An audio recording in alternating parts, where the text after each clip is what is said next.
very nice to visit Newport.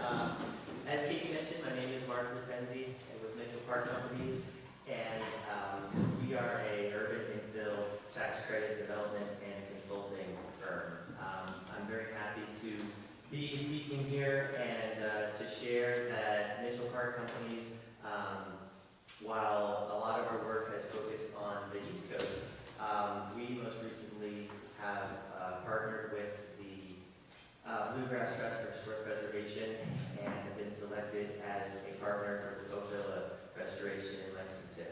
And so that is what is bringing us a little bit further into Kentucky, and we are very excited to be working on that project. And so speaking with Katie about what we would like to talk about today, we are going to discuss real estate development 101 when it comes to small town projects. We get asked a lot of questions in the areas in which we work from folks of all different kinds about what it is that we are looking for and why, where we're going and when. And I would like to take this time to speak with you all about a little bit of the thought process behind how we approach projects.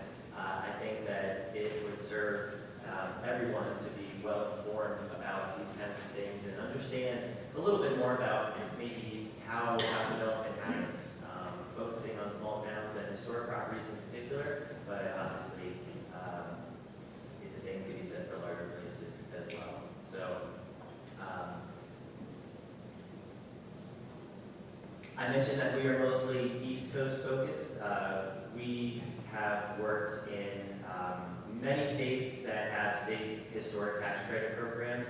I believe there are about 35 or so as of today. It's always a changing number, but that is forever going to be a good indicator of where you'll find historic preservation projects taking place, because obviously there are historic preservation incentives at the federal level, but not every state has state level incentives. And so the ones that do make it that much easier to do these kinds of projects. And so we've worked in many places and are very excited to also now be working in Kentucky.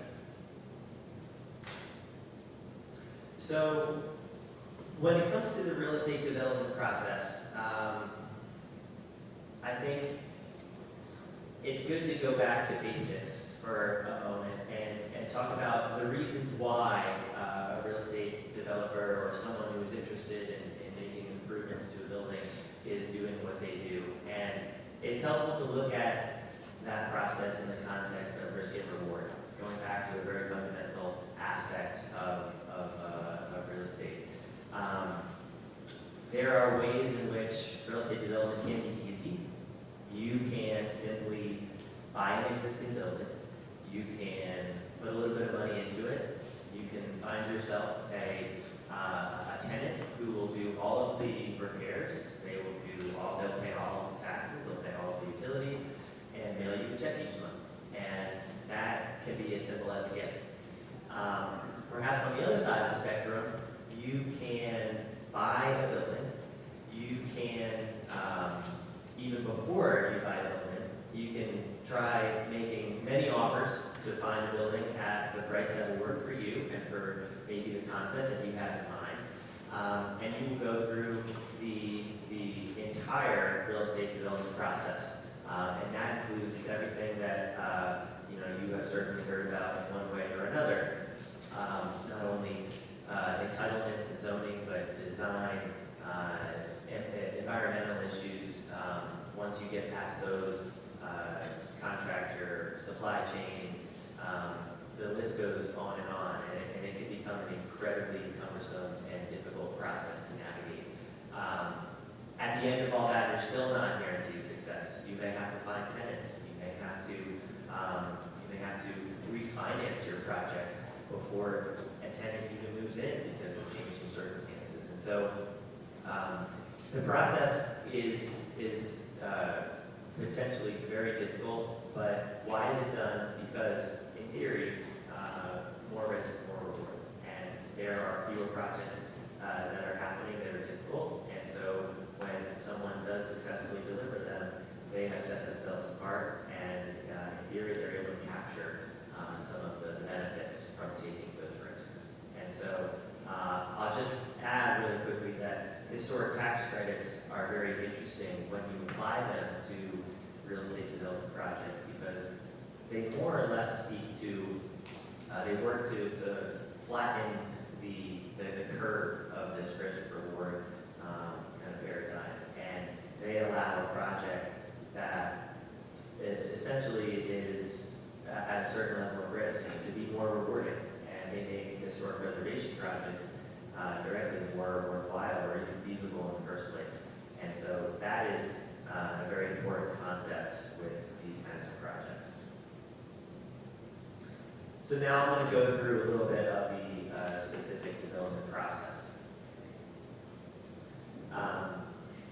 Beginning with the site identification of a potential project or a site for an end user. And so it's often helpful to think about a spectrum. On one end of the spectrum, you have a site looking for a user. And as a real estate developer, that is more so the side of the spectrum that I find myself on. Not always. We are oftentimes seeing what is available in the built environment, what is available or potentially underutilized in a given city, and thinking about how to make it better, how to actually put an end user or ultimately someone more fruitful in that property. And so that is on one end of the spectrum. And on the other end is a user looking for a site, and that can be a small business owner, that can be some kind of office user who is looking for a specific building, and that's driving them to go through this process. They might not be a developer, but they are nonetheless finding themselves needing to go through the real estate development process in order to find a location that's suitable for them.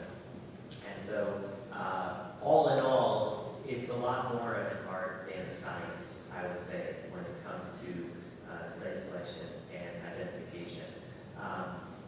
In theory, when it comes to a building in the downtown area, you could think that you can think of multifamily and residential components of buildings being a lot lower risk than commercial ones.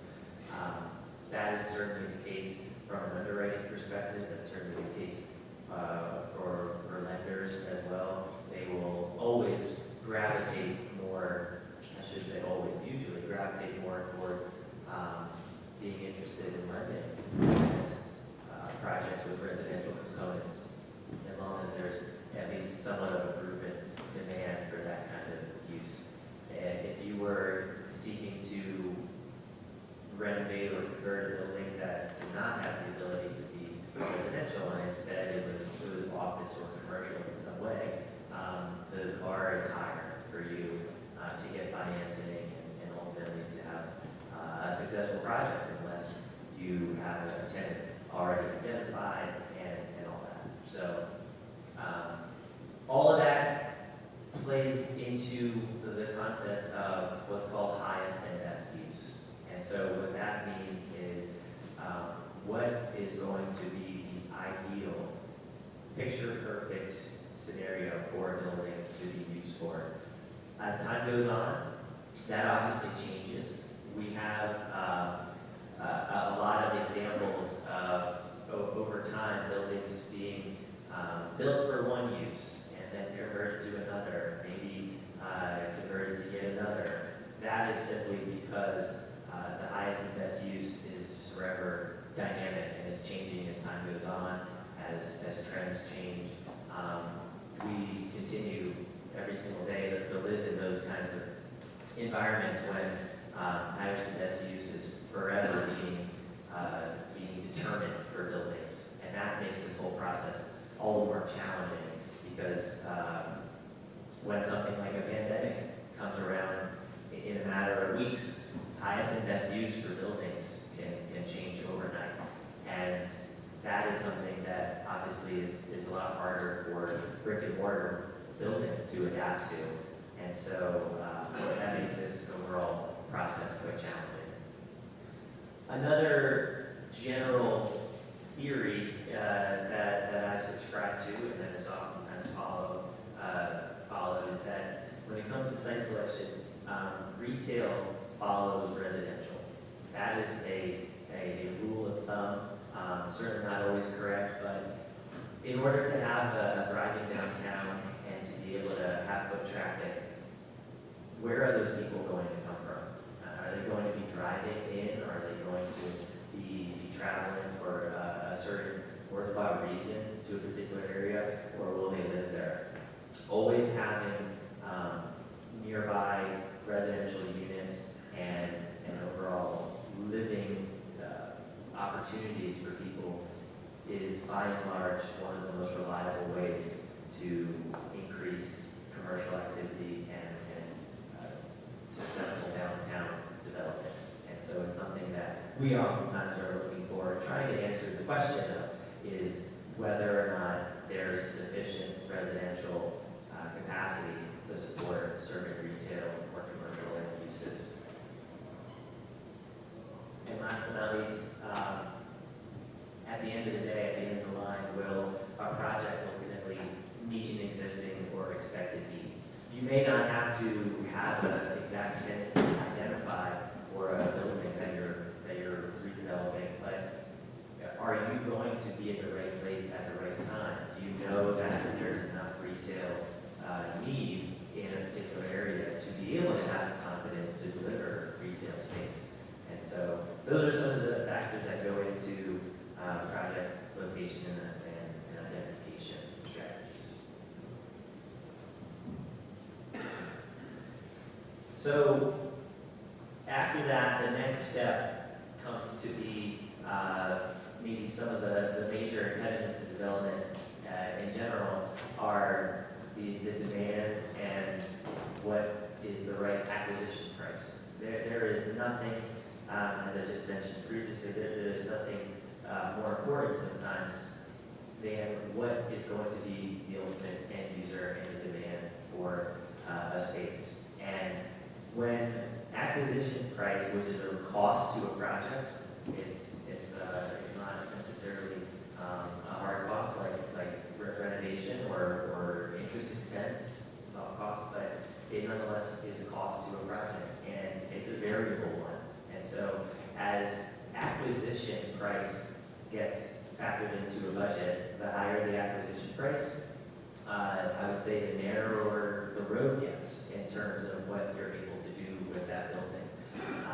And so that is a very important consideration for projects in a lot of areas. When it comes to project profitability, that is a very subjective kind of term for the developer and owners of a project. Everyone has their own level, their minimum threshold of profitability or what they're ultimately looking to get out of a project. And so it does not always have to be in a financial capacity, but if there was an end user looking for a building, they look at the worthwhileness and profitability in a different sense. Maybe they are going to be able to expand in a new way or save on rent by owning, and ultimately, their understanding of profitability is a little bit different. And again, this is where historic tax credits oftentimes come into play, because they allow for a building that is historic and eligible for use of credits to ultimately be more profitable than if the credits were not in existence. And so it allows projects to ultimately take place where they otherwise wouldn't. And so that, at its most fundamental, is a very important reason why historic tax credits are so important for these projects that we're talking about. Beyond those two very important things, there's also more of the larger city-specific zoning, parking, financing, feasibility items that determine project feasibility. you could have the best potential project that has ever come around, but if lenders at the moment are not lending on your project type, you are essentially at a standstill. And that is a very realistic consideration for projects to contend with. I've seen a lot of these kinds of issues come up in particular over the last, I'll call it 5 years, with hospitality in particular. Those kinds of projects, even if they are delivering a hotel in a much needed area, even if there's every single indicator of success that they'll have, some lenders are just making the hard decision to not lend hospitality projects at the moment. And if they do, they are lending maybe at 40 or 50% of a loan to value ratio, which is very low. And so, at least during the pandemic, a lot of hospitality projects were really in bad shape, and you may have seen a lot of those kinds of assets actually going into foreclosure simply because they were cut off from financing. And so that is a very important factor when it comes to project feasibility.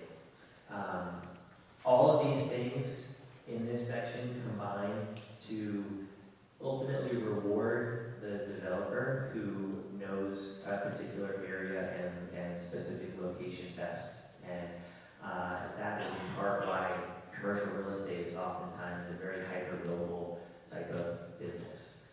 Certainly there are the developers out there who work across the entire country, but it oftentimes becomes very worthwhile to have a really strong sense of the dynamics in a particular location, the tenants that are looking for space in those places, contacts with lenders and city officials, who to call. Those are all things that you really oftentimes end up determining success or failure for projects.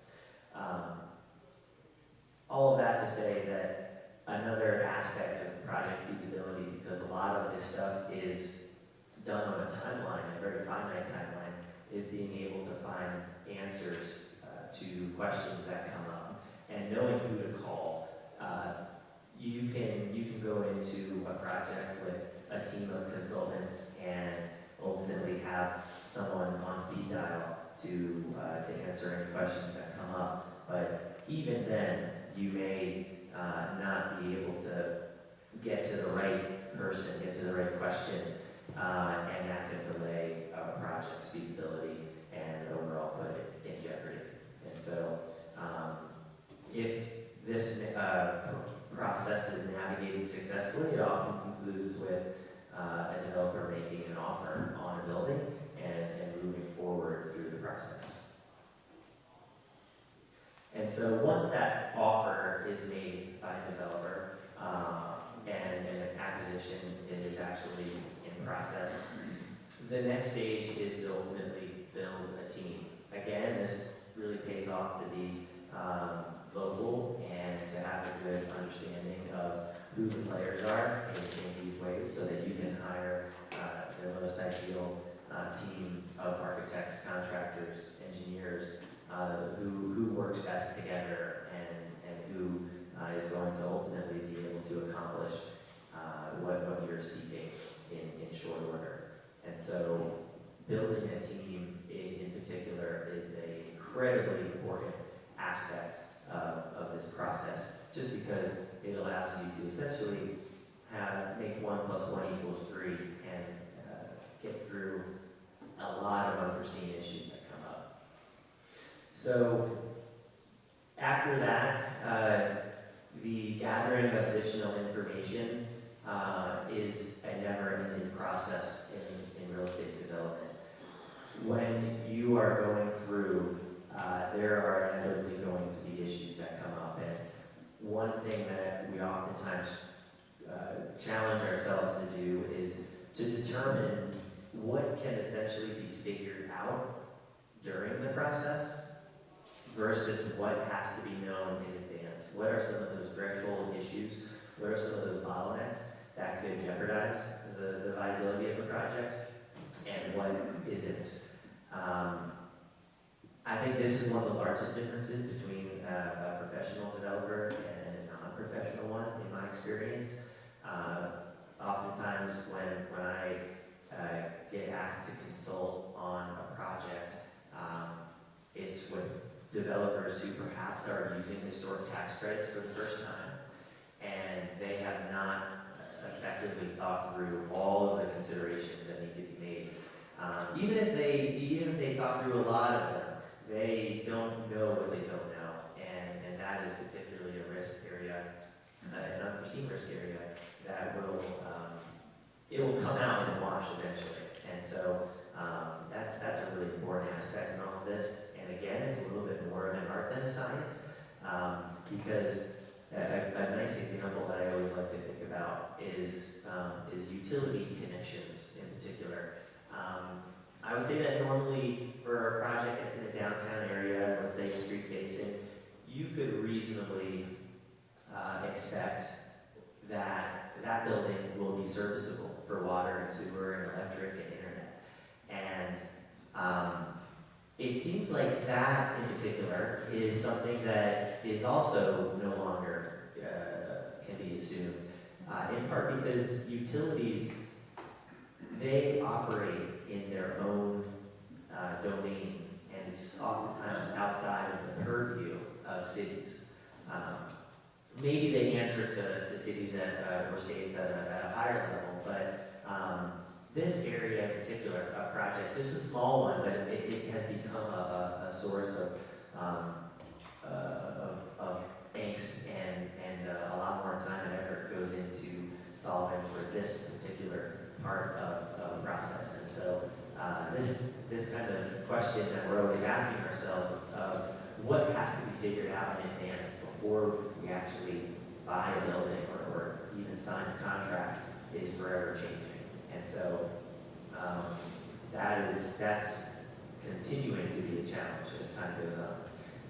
Other things like property management and leasing brokers and that kind of thing, I would say that oftentimes those folks, as long as you are working in a place that has a sufficient offering of those professionals, we oftentimes don't think of that as a threshold issue.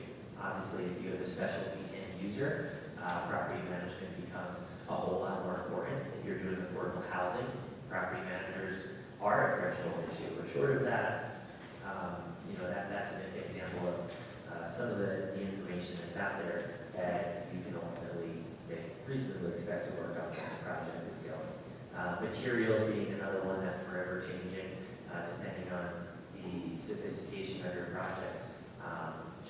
Where will your contractor be sourcing materials from? Are there other multiple avenues? If tariffs come into play, do they have the ability to source domestically instead of internationally?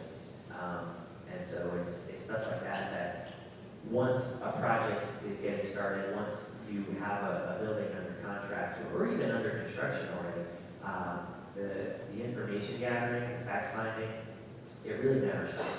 And you are best served to not rest on your laurels in that sense.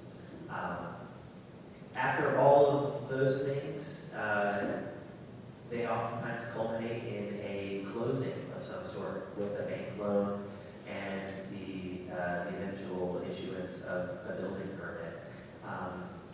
Again, for a developer, that is oftentimes the end of a very tough and arduous process. Sometimes I would say that is the hardest part of a project. It depends on obviously what has to be built thereafter, but a lot of developers I know, they see that as the hardest piece, and then the construction piece, it has to take place, it has to unfold, but they are resting a little bit easier during the construction process, especially obviously if they use a third party, just because they know that they've done everything correctly to get to that point. And so they're certainly not going on vacation, but they start to think about their project a little bit differently, and maybe it frees up a little bit more of their time so that then gets us into the construction and completion aspect of these projects. Obviously, up until now, there's not a whole lot of visual change that may be happening at a building. You might be able to do certain limited, maybe environmental asbestos abatement or lead paint abatement before you close on a loan, but you are not often wanting to spend a whole lot of money on a project until you really have that loan in place, until everything is officially to go. And so there's not usually a whole lot of activity taking place. I think that's sometimes one of the most frustrating things for constituents or neighbors. They are oftentimes not seeing physical progress, but that certainly does not mean that work is not being done there.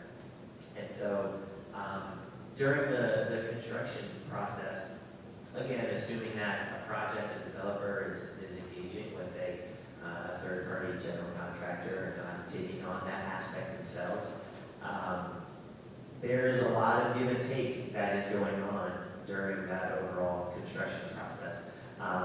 It's a very fluid environment whereby there are changes that are being made on the fly.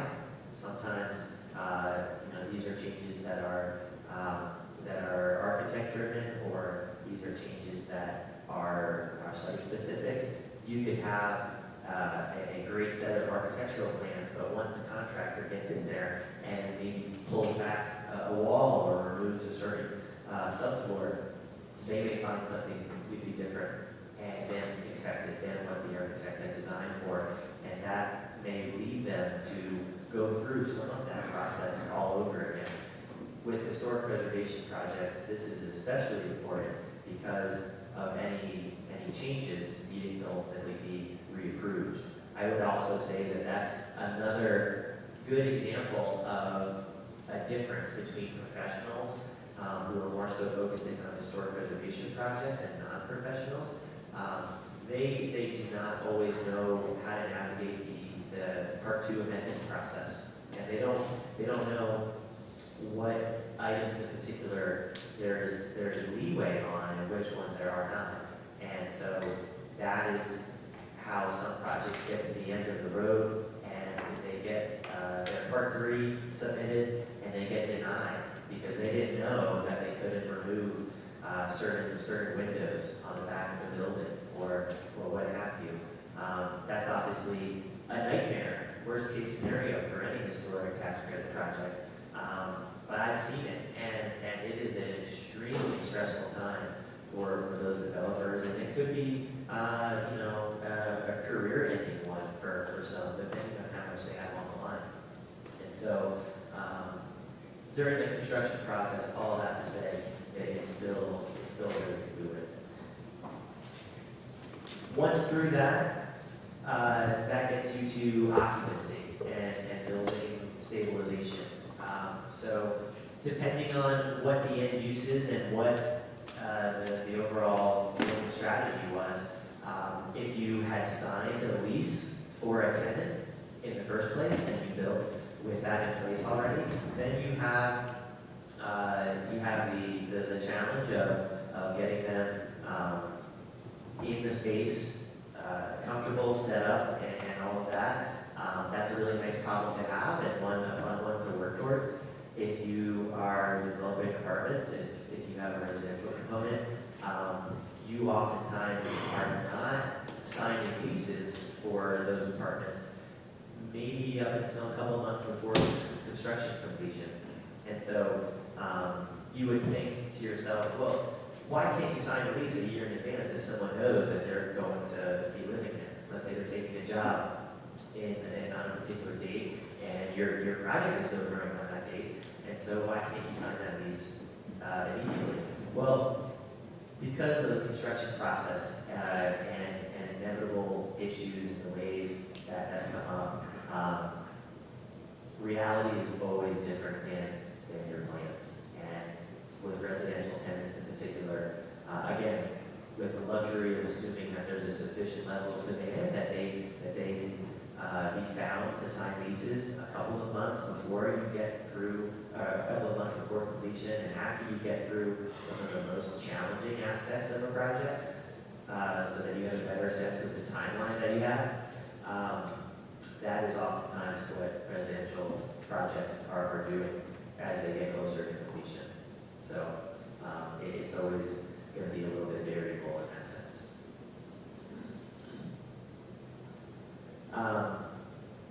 With that, I'd like to share a few things that I think are especially relevant for Main Streets folks and also local government to be aware of and know how they can help this overall process for developers in small towns. And I'll preface it by saying that because the virtues of a small project, it's very possible that one wrong thing that happens could derail an entire project. If you are doing a project with 150 units, and for whatever reason, you end up having to cut maybe 3, 4, or maybe even 10 of those units, you probably still have a project. But if you are developing a downtown building with maybe 3 apartment units upstairs, and you come upon some kind of structural or design challenge that actually limits you to only doing 2 units, that project is completely upside down at that point. And so the margin of error for smaller projects is a lot finer. And so for that reason, it is very helpful when there's certain support and overall just focus from city officials and Main Streets folks who are going to do what they can to make a project successful. So in no particular order, I think that one of the most important things that local government and Main Streets organizers are able to do is set expectations for building owners in a particular town about what is welcome there and what is not, and encouraging building owners to not sit on their buildings and actually do something with them. You know, whether that means renovating them or selling them. In very many places, it is too easy and too inexpensive to just sit on an empty building. It is forever going to be, I think, a gripe of mine that it just is too simple for building owners to allow their buildings to sit there with no use. In a place like Washington, D.C., where I live, buildings that are vacant end up getting taxed at a higher rate. They end up getting, I want to say at least doubles if your building is vacant. And then if your building is blighted, then it more than doubles, even triples. And so that is a very strong incentive, a financial one for building owners to actually move on their buildings. That does not oftentimes happen in small towns. For various reasons, that's sometimes not even possible, but nonetheless, there is this level of encouragement of owners of vacant buildings to do something with them that is very fruitful if done in the right way. Another thing, when it comes to developers coming into a town where they've never worked before, one of the first questions that I oftentimes have on my mind is, well, I see a lot of buildings in town. Maybe some are boarded up, maybe some are dark, but I don't know which ones are really available. It's kind of a long process to determine which might be a viable project if you are not exactly being told which ones are potentially saleable and the like. And so one of the best and the easiest examples of this that I can think of as a solution is to have cities create color-coded maps of all of their downtown buildings. And they can provide as much information on them as they want. But one town in particular that I visited took this to the next step, and they went so far as to highlight in a color-coded map all of the buildings that are currently vacant, all the buildings that they know are saleable, whether on the market or off the market. But it's kind of like a treasure map of sorts for a developer, and it gives us a really good example of where to start looking, because a lot of it comes down to time, and if it's not an easy question to answer for a developer, you know, they may not end up spending too much time looking for buildings that are going to be available to them. So that's a really easy and simple opportunity to help with the overall development process in small towns. Another is answering the questions that developers and bankers often have about a particular town or city. And so oftentimes updated demand studies and housing needs assessments are done by towns, and they might not often be asked for these things explicitly, but there is nothing better when, as a developer, you get a lender asking you a question about whether a city has enough housing demand, and you can give them a city-issued study that proves that. Or you can give them a study that shows which types of retail are needed and the extent to which retail is needed. I didn't mention it earlier, but retail in a lot of small towns is one of those things that is surprisingly in demand across the board in various ways.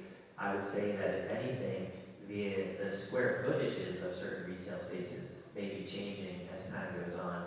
We've seen a lot more inquiries and a lot more requests for smaller spaces of under 1,000 square feet, even less than 500 square feet. Someone who is maybe an insurance office or a photography studio, they don't want 3,000 square feet anymore. They don't have staff that they're necessarily needing to put into a building. Many of their staff may work from home, but they still want an address, they still want a presence.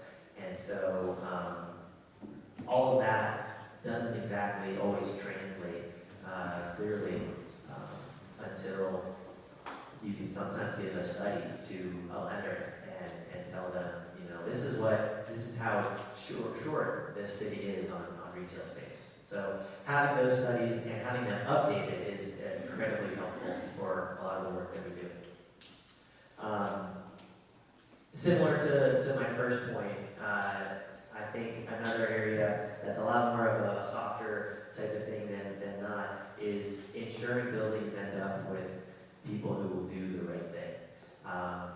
There is a lot of risk to a city, I think an underappreciated risk to a city when they allow a particular end use in the middle of their downtown, whether it be a pawn shop or a gambling outfit. Those kinds of uses are anathema to other successful retail businesses who don't want to be next to them, and they can kind of create this aura in that particular part of town that can be detrimental to what the city is trying to do.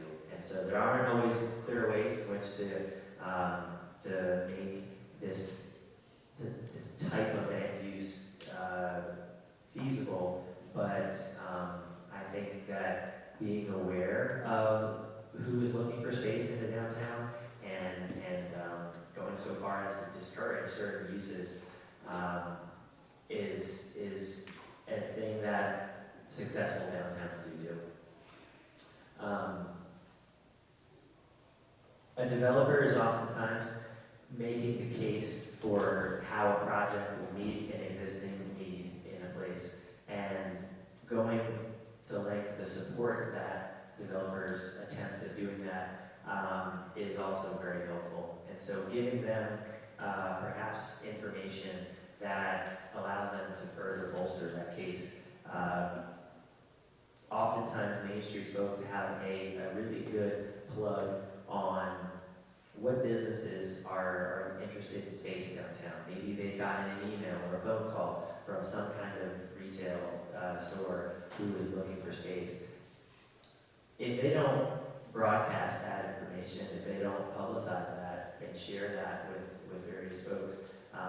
That unmet demand is never going to be easily figured out. It's very hard for me to know that there's a business looking for 2,000 square feet in a particular part of town unless I find that business or they have a broker who ends up finding me. It's the odds of success there are very low, and Main Streets is a great way where those types of things can be determined and publicized. A second to last is applying for grants and other incentives that make things easier for future building owners and businesses. There are a very eclectic number of funding opportunities that obviously come and go, but that are available for downtown small businesses. Just by a quick example, I know that American Express small business grant programs are sometimes used for supporting businesses that are coming into new spaces.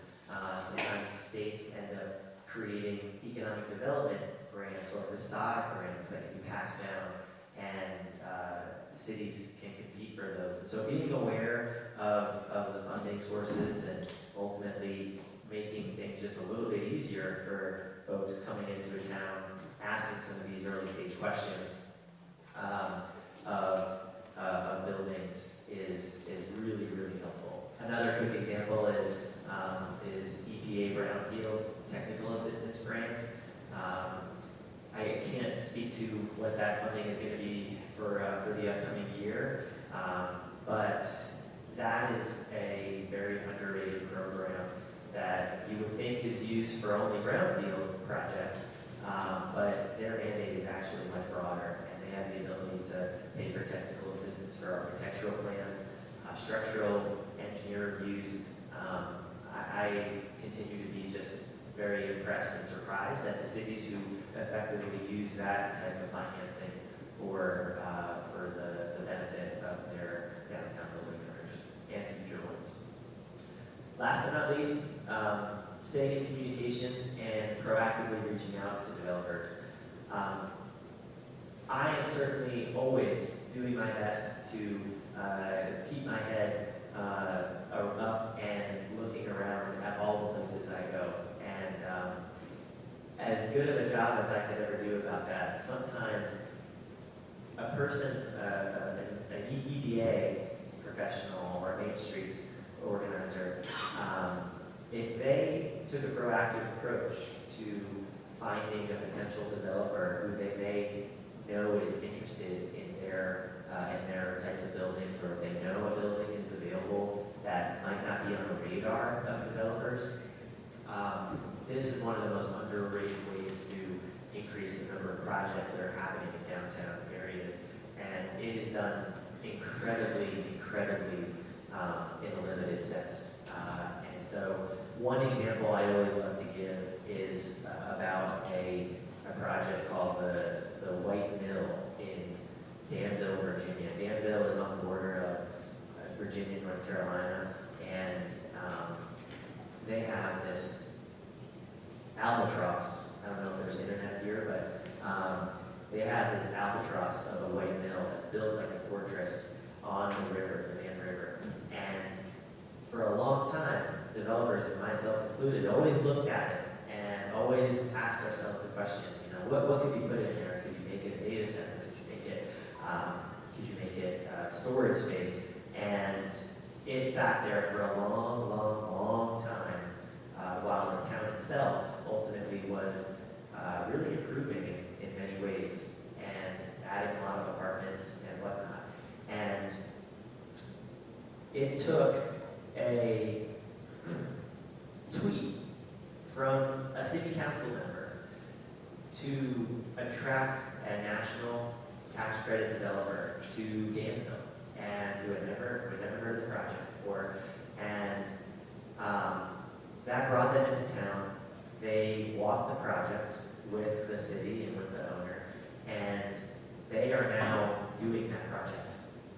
It is going to be a transformational project for Danville, Virginia. and they've all started because one city council member was savvy with social media or just had the idea to send a picture to a developer. I am fortunate enough to have a lot of contacts who are also always sending me buildings and ideas, but I'm also always surprised that it doesn't happen more often, that if they hear of an opportunity coming up, that they don't at least have a short list of people who they want to reach out to, or at least just give a heads up. This is such an underrated aspect of what we do that I think could benefit a lot of places. So, last but not least, I want to end by giving just a quick update on legislative items. I know we have a pretty eclectic group of folks here, and so forgive me if some of you already are quite plugged into this kind of stuff, but in a nutshell, I'll say that there has been a pretty concerted effort to increase the federal historic tax credit program in a number of ways. It used to be a strong and often used program in 2017 when it was a one-year credit, and because of the Tax Cuts and Jobs Act of 2017, it reverted to a 5-year credit. And so that diminished the value of the historic credit significantly. And that's where we remain today. And the number of projects out there using historic tax credits has also taken a hit because it is now less attractive. And so there have been efforts to revert the historic tax credit to a one-year credit, as well as increase the percentage that is available for projects, especially small ones in rural places, because that's where some of this stuff is hardest. Project costs do not always scale down easily to small projects, and so for that reason, the legislative items that have been put forth are incentivizing smaller projects with larger credits. Unfortunately, one of these bills, the HTC Go Act that was reintroduced recently, as of, I want to say 48 hours ago, did not make it out of committee on the House side. And that is a very unfortunate circumstance for the viability of this bill. There is still the possibility on the Senate side that this bill can get added.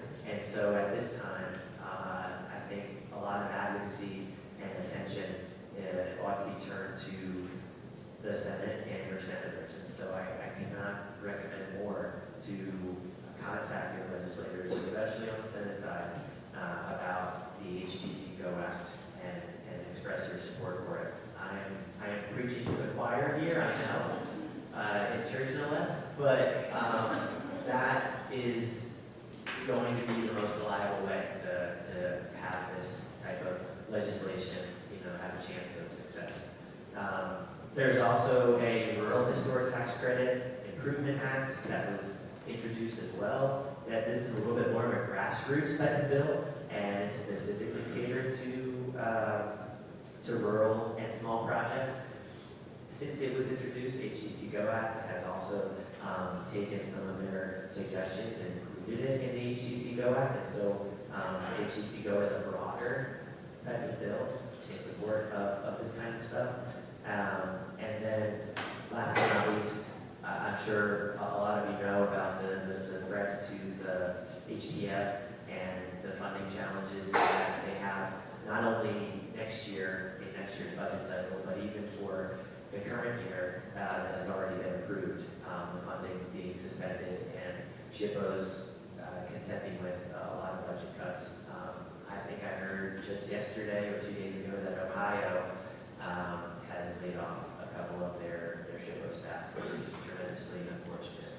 But so I think between these two things, there are plenty of topics to talk to your legislators about, and that's my call to action for today. So with that, thank you very much.